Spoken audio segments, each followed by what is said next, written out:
a person is upon the religion and way of his Khalil. Khalil being a very close and intimate friend. And that's really what we thought we would be for people. When we first started, I said, I think I'd like to start with a very, very small office and a small staff just to see if this even takes. Like, I wasn't sure our community would be receptive to counseling and therapy.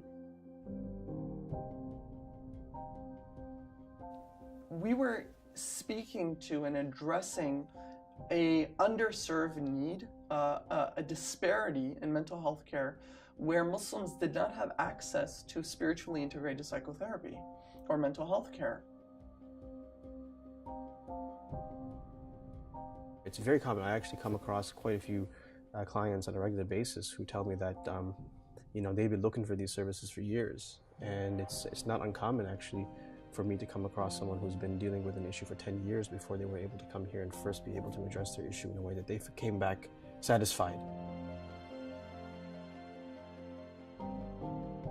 One of our functions at Khalil Center is to educate the general community and to educate the Muslim leadership in our locality about mental health. So what does mental health mean? Oftentimes, mental illness and mental health carries a particular it's a very loaded term, and for a lot of good reasons, right?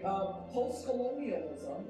Here at the Khalil Center, we try to normalize this concept that, you don't have to be here, you don't have to be really sick to be here. Some people just come because they're just looking for some guidance. So they're not having a real psychological disorder, but they just want to come. Sometimes people come in here because they don't have anyone to talk to. So we tell them, it's okay. You don't have to be sick to be here.